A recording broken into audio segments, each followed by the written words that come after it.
le agradecemos a Sofarma su apoyo pues para convocar a los periodistas que nos acompañan. Le agradezco a mis compañeros también de su tiempo y disposición. Como ustedes sabrán, el día 21 de septiembre celebramos el Día Internacional de Alzheimer. Y en esta ocasión, pues hemos querido, como todos los años, no dejar pasar esta fecha, aunque estoy totalmente de acuerdo que tiene que ser todo el año, ¿verdad? Como el Día de las Madres, en fin, el Día de Alzheimer debe ser siempre. Y yo quisiera pedirles que al final de las presentaciones hagan las preguntas si quieren irlas anotando, porque luego si es todo al final, ya de pronto ya se olvidan. Bueno, ustedes saben su clase mejor. Entonces, en esta ocasión nos vamos a enfocar hacia lo que estamos haciendo, ¿sí?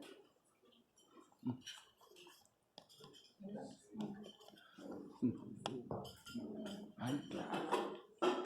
Eso. Perdón. Yo soy un poquito indisciplinada, pero a veces sí tiene uno que seguir las reglas. Bueno, ¿me regresas? Entonces les decía que en esta ocasión queremos hablar de lo que sí estamos haciendo, ¿no? Porque casi siempre decimos, es que en México no tenemos estadísticas. Entonces estas son las estadísticas de Estados Unidos. En México no tenemos programas. Pues resulta que afortunadamente ya tenemos muchas cosas, nos faltan más, pero sí queremos difundir lo que estamos haciendo para que la población que se puede beneficiar de estos programas esté pendiente, ¿no? Y logre también insertarse y acercarse a nosotros. Entonces, vamos a proseguir. Pues uno de los principales asuntos por lo cual la enfermedad de Alzheimer es tan importante es por el envejecimiento poblacional. Como ustedes saben, este es un fenómeno que sucede de manera universal, o sea, todos los países, no hay excepción, están envejeciendo. Unos han envejecido más lentamente, como son los países europeos, los países de alto ingreso, y otros hemos envejecido muy rápidamente. Solo que los países que envejecieron lentamente se enriquecieron mientras envejecían, y nosotros no nos hemos enriquecido y ya hemos envejecido. Y entonces, y aquí lo más importante es que ya en las próximas décadas la mayor parte de los adultos mayores van a estar en nuestros países, en países de bajo y mediano ingreso. Ahorita ya están alrededor del 60%. De ahí que el grupo del que yo les voy a hablar, con el que yo trabajo, que es el grupo de investigaciones de 1966, de ahí viene su nombre. Y van a ver que a lo largo del tiempo, cada vez mayor número de adultos mayores van a estar en nuestros países. Entonces, para que se den una idea, entre el 2015 y el 2050, la población de adultos mayores, es decir, aquellas personas mayores de 60 años, se va a incrementar de 900 a 2.000 millones. ¿Sí? Es más allá de duplicarse. Entonces, se pueden ustedes imaginar en el 2050 2.000 millones de adultos mayores. Entonces, yo les digo a mis alumnos que, independientemente de la especialidad, todos los médicos, yo creo que todas las personas, vamos a tener relación o vamos a ser adultos mayores.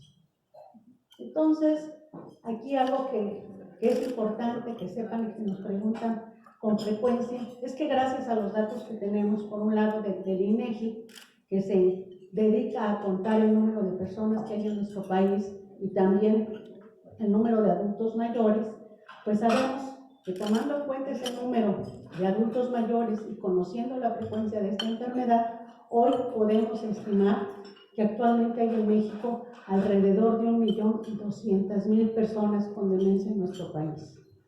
Y de estas, 90.000 se encuentran en la Ciudad de México. ¿Sí? Entonces, pues si ustedes ven 1.200.000 personas, no es un número despreciable, y la concentración en las ciudades, como es el caso de la Ciudad de México, donde tenemos pues ya 90.000 personas. Entonces es un tema que amerita de atención por parte de todos. Bueno, y también si nosotros nos ponemos a ver hacia el futuro, con los datos que ya tenemos disponibles, también hemos hecho una estimación y para el 2050, que algunas de las personas que están aquí van a estar para aquel entonces, pues va a haber casi 4 millones de mexicanos con demencia. ¿Sí? Entonces esto es parte de lo que es el número de personas que son afectadas. Y si en este caso consideramos que en estas enfermedades no solo se afecta a la persona con demencia, sino fundamentalmente su cuidador, siempre aquí que nos referimos a una persona con demencia tenemos que hacer referencia a un dúo indivisible, el paciente y el cuidador. Y el problema no va solo hasta el cuidador, sino que se afecta a la familia, se afecta a la sociedad, y es un problema que tiene pues importantes consecuencias sociales, económicas y médicas.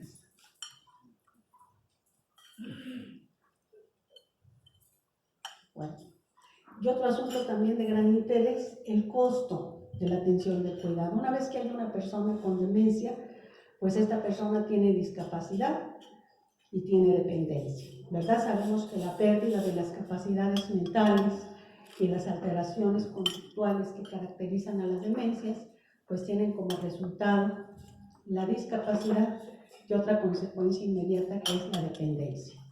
Entonces, el cuidado de estas personas con demencia que son dependientes de sus familias tiene un alto costo primero para las familias, sobre todo en nuestros países, donde buena parte del cuidado de nuestros pacientes con demencia lo hemos dejado a las familias. Ellas cargan con el peso de este cuidado, cosa que no debiera ser así. Debería haber una serie de rubros de cuidado, ¿verdad? Los países más desarrollados y con más ingresos pues tienen un rubro destinado a los gastos médicos, a los gastos sociales, y aparte están los gastos de la familia, del cuidado de la familia, ¿verdad? Y en nuestro país este gasto pues es el primero y casi el único de ellos. ¿Sí? Y aquí algo que es muy importante pues es también considerar que las familias que tienen menos recursos, las que tienen menos educación, las que han tenido a lo largo de la vida menos oportunidades, más mala alimentación, menos acceso a los recursos de salud, por estas mismas características son más susceptibles de presentar demencia. Son familias pobres, ¿verdad? Que una vez que se inserta dentro de estas familias una persona con demencia, todavía empobrecen más, ¿verdad? Porque el cuidado de una persona con demencia, además de los recursos familiares y sociales, también representa gastos económicos del cuidado, los pañales, la atención médica, a veces el pago de cuidadores, ¿verdad? Y esto puede mermar de manera muy importante el ingreso familiar de familias que ya de por sí son pobres. Entonces, este fenómeno las empobrece más aún, ¿sí? La presencia de personas con discapacidad o dependencia. Y bueno, la realidad es que hasta ahora, pues las familias no están recibiendo el apoyo social ni gubernamental que debieran y que requieren recibir para estos casos, para el mejor cuidado de los pacientes con demencia. Sin embargo, parte de lo que les vamos a platicar esta mañana es algunos de los esfuerzos, ¿verdad?, que se están haciendo para favorecer a estas familias que tienen a alguien con esta devastadora enfermedad que es la demencia. Bueno, y aquí algo que podría ser de alguna manera una buena y una mala noticia al mismo tiempo es que los principales factores de riesgo para demencia, como ustedes saben, uno es la edad avanzada. De ahí que entre más aumenta la expectativa de vida, entre más envejecemos, tenemos más posibilidades de desarrollar demencia. Por ejemplo, entre las personas de demencia de 60 años, la posibilidad de tener demencia es 2 de cada 10. ¿Sí? Cuando tienen 65, son 5 de cada 10. Y así cada 5 años se duplica el riesgo, de tal manera que las personas de 90 años, 1 de cada 2 puede presentar demencia. ¿Sí? Entonces ustedes nada más tienen que hacer la cuenta, ¿verdad? De los 65 son el 5%, a los 70 pues ya son el 10% y así sucesivamente, ¿no? Y ese es un factor de riesgo que no podemos cambiar y que de alguna manera pudiera ser en parte resultado de los esfuerzos que se han hecho en materia de salud en todo el mundo. Aquí el reto es que estamos ganando años de vida, pero no de calidad de vida o de vida saludable, ¿sí? Entonces, esta es una de las reflexiones y de los problemas a los que nos vamos a enfrentar con las poblaciones envejecidas. Y bueno, decíamos que dentro de estos factores de riesgo estaba la edad, la baja escolaridad, que es algo que todavía abunda en nuestro país, y la dificultad al acceso a los servicios de salud. Sin embargo, dada la dificultad para encontrar tratamientos que curen esta enfermedad, y dado que hasta la fecha contamos con algunos tratamientos farmacológicos y no farmacológicos que nos permiten, si bien frenar la rapidez de la evolución de la enfermedad, no nos permiten evitar ni tampoco curarla. Entonces, en los últimos años se ha puesto una gran atención a los factores de riesgo.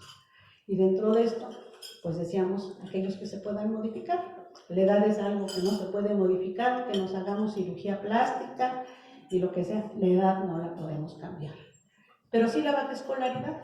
Entonces, con alguno de los datos del grupo en el que nosotros trabajamos, que es el grupo que les mencioné, de investigación en demencia 1066, se han obtenido unos datos que desde el punto de vista de epidemiología y salud pública son muy interesantes.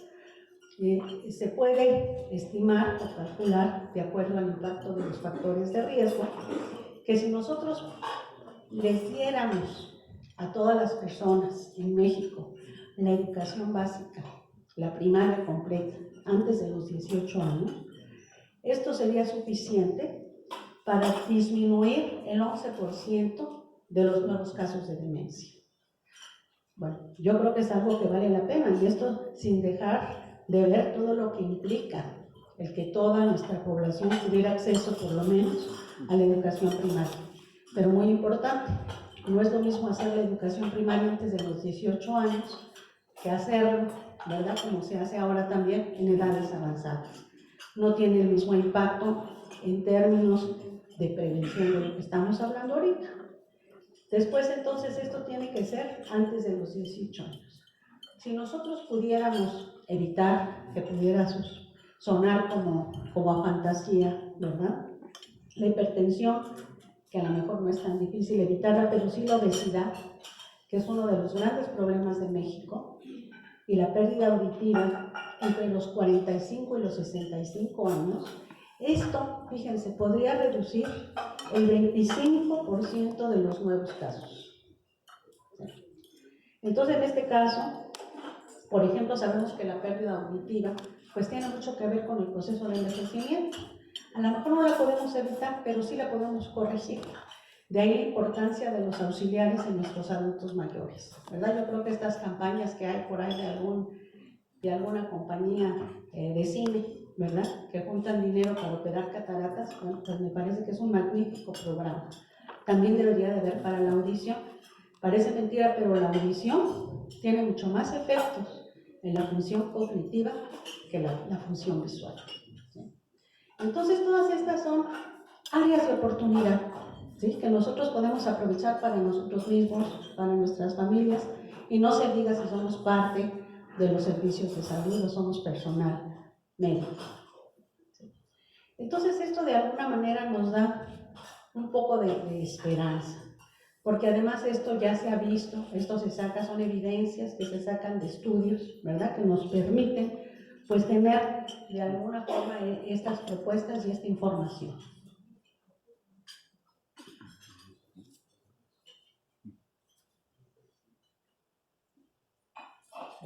Aquí otra cosa que también es modificable, ¿verdad?, el tabaquismo, que lamentablemente a pesar de las múltiples campañas sigue estando presente en muchos lugares, ¿verdad? Y parece mentira, pero también en países muy desarrollados es un problema importante. Aunque yo creo que con todas estas campañas en contra del tabaquismo, pues también ha disminuido, ¿verdad? Si no hubiera esas campañas, a lo mejor aquí ya habría algunas personas que nos acompañan fumando. Afortunadamente, pues hay menos, pero sigue siendo un problema aún no resuelto. La depresión es un factor de riesgo muy importante y no solo para la demencia. La depresión es un factor de riesgo para presentar infarto al miocardio. Es un factor de riesgo que nos impide la recuperación de otros problemas de salud, ¿verdad? Por ejemplo, un paciente con fractura de cadera y depresión tarda más en recuperarse que otros que no la tienen. Pero bueno, enfocándonos nuevamente a las demencias, la depresión es un factor de riesgo que ha quedado muy claro, que está asociado a la aparición de demencias cuando esta depresión no es tratada. El sedentarismo, ¿verdad? Si ustedes ven muchos de estos focos de oportunidad, tienen que ver con el estilo de vida, ¿verdad? Si nosotros tuviéramos una vida sana, un estilo de vida saludable, ¿y esto qué quiere decir? Que comamos de manera saludable, que no comamos de más. Si no queremos comer 3 enchiladas porque ya no tenemos hambre, pues que nada más nos comamos una, no las tenemos que acabar todas, ¿verdad? Y bueno, todos estos hábitos que tenemos en nuestra cultura, donde además el comer pues, forma parte de nuestra tradición. ¿Sí? Pero también la actividad física. Podemos comer mucho. Si corriéramos pues, un buen rato por las mañanas, creo que eso podría compensar un poco el gasto, ¿no? De aquella alimentación que en vez de acumularse, ¿verdad? Alrededor de nuestra cintura, pudiera emplearse en actividad física, ¿no? La actividad física es muy importante, sobre todo si esta es aeróbica. ¿Qué quiere decir esto? Que tenemos que hacer un esfuerzo, aumentar nuestra frecuencia cardíaca para que esto mejore el funcionamiento del corazón y la perfusión y la oxigenación cerebral. Y bueno, otro gran problema de México, la diabetes. En este grupo de investigación en demencias 1066, que ya les he mencionado, que por falta de tiempo no les puedo platicar más, pero participamos China, 5 países de Latinoamérica e India. Pues, ¿cuál creen ustedes que es el país con más diabéticos? México, ¿sí? Está Cuba, está República Dominicana, Puerto Rico, Perú, Venezuela y México. Entonces, y además de todos estos países, únicamente en México la diabetes estuvo asociada a la presencia de demencia. ¿Sí? Entonces la diabetes y la obesidad son de los grandes retos que tenemos en México, ¿verdad? En materia de salud. Entonces, si nosotros en la edad avanzada, ¿verdad? Eliminamos el tabaquismo, la depresión, el sedentarismo, el aislamiento social y la diabetes, podríamos reducir el 20% de los casos. ¿Sí? Entonces eso pues también es importante. Si nosotros sumamos todos estos factores de riesgo modificables, si lográramos modificarlos, podríamos evitar más o retrasar más del 50% de los nuevos casos de demencia. ¿Sí? Y esto pues es el 56% que los que trabajamos con números, prevalencias, números en epidemiología podemos redondear, y 56 pues ya es el 60, ¿sí? Más de la mitad. Estos mismos números no se comportan así en países desarrollados, no llegan al 50%, son menos. Y bueno, al mismo tiempo yo me pregunto, entonces nosotros tenemos más posibilidades de prevenir nuevos casos que ellos, pareciera que sí, ¿verdad? Entonces, bueno, este reto está presente para nosotros como en nuestra vida personal, con nuestras familias y nuevamente en nuestra profesión, y bueno, los compañeros de los medios, en que nos ayuden a difundir lo importante que es tener un estilo de vida saludable. Yo no sé a ustedes, pero a mí si algo me da terror es llegar a tener demencia. Creo que no hay ninguna enfermedad que me aterre más que esa. Entonces, si esta posibilidad tuviera este afecto aterrador, que yo creo que lo tienen la mayoría, y le transmitimos a la población que cuidando todos estos factores podemos disminuir de manera importante la posibilidad de desarrollar demencia, yo creo que esto nos puede ayudar a mejorar el estilo de vida de nuestra población, y no solo vamos a disminuir la posibilidad de que desarrollen demencia, sino muchos otros problemas de salud. Bueno, entonces, toda esta información que ha sido evidenciada a través de estudios internacionales en Europa, en Estados Unidos, y que ha sido publicado en revistas muy serias de alto impacto, pues ha estimulado a que varios países, ¿verdad?, inicien programas de intervención para prevención de las demencias. Y si nosotros estamos hablando de factores de vida que inician en edades tempranas como la educación, de otros que están en la vida media y otros en edad avanzada, pues estamos hablando de un enfoque a lo largo de la vida, ¿verdad? A lo mejor yo si quiero prevenir ahorita la demencia, pues tengo algunas posibilidades, pero no tengo las mismas que si yo de alguna forma insisto o estimulo, favorezco que mis nietos tengan un estilo de vida saludable, ¿verdad? O sea, entre más temprana sea la intervención es mejor, pero también hay algo muy importante, nunca es tarde, ¿sí? Porque si decimos, no, pues eso es para los niños, pues bueno, pues ya, entonces, pues, otros tamales para mí, ¿verdad? Entonces, yo creo que eso es muy importante, transmitir el mensaje, ¿no? De que todos tenemos algo que hacer. En muchas reuniones la gente levanta y me dice, ¿cómo se pueden curar las demencias? Bueno, pues no se pueden curar, ¿no? Y oigan lo que escuchan a mí seguido mis pacientes, que ya se descubrió el tratamiento de la enfermedad de Alzheimer. Pues miren, el día que se descubre el tratamiento lo vamos a saber todos, pero va a ser una noticia internacional. Y si alguien lo descubre, se va a sacar seguro el premio Nobel 2 años seguidos, ¿sí? Pero es un problema muy complejo porque es multifactorial y está muy vinculado al proceso de envejecimiento y al estilo de vida. Bueno, entonces, dado esto, pues nosotros no nos hemos querido quedar atrás. Y con estas noticias muchos países, les decía yo, han iniciado estos programas y han dado ya alguna información sobre el efecto de estas intervenciones, cómo efectivamente sí logran disminuir el número de nuevos casos de demencia. Entonces, en el Instituto Nacional de Neurología tenemos varios proyectos, pero yo creo que este es el más importante que estamos por iniciar. Y este es un proyecto en el cual pretendemos, como en otros países, tener una intervención para disminuir los nuevos casos de demencia. Y esto tiene que ver básicamente con aspectos educativos, lo que ya les mencioné, ¿verdad? Un estilo de vida saludable. Y este programa de intervención se enfoca en la dieta, la alimentación, que es algo muy importante.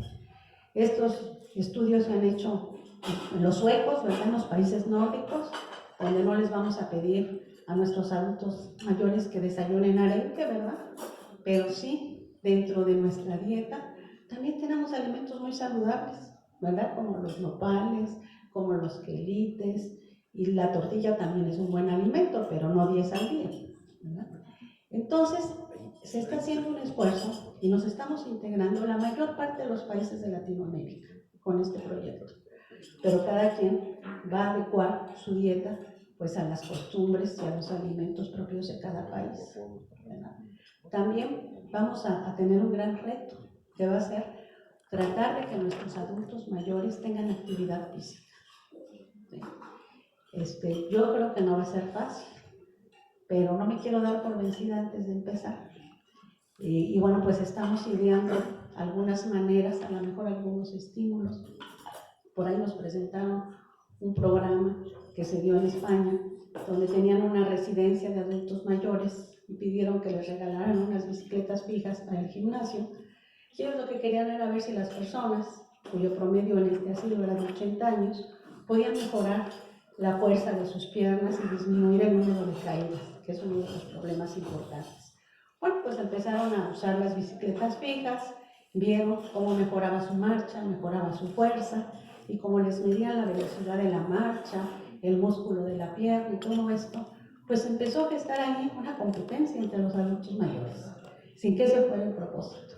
Entonces, como era un estudio y tenían un tiempo determinado para usar la bicicleta, se dieron cuenta que por las noches algunos adultos mayores iban al gimnasio a hacer ejercicio, ¿no?, a usar la bicicleta para tener una velocidad mayor que la del vecino, ¿no? Entonces, bueno, ese tipo de conductas, ¿no?, nos anima a pensar que no importa la edad, que se pueden cambiar los hábitos Y bueno, eso es muy importante, la actividad física, la alimentación, el control de las enfermedades crónicas. Y otra cosa muy importante, la actividad cognitiva, mental y social, ¿verdad? Afortunadamente en México, pues la mayoría de los mexicanos tenemos un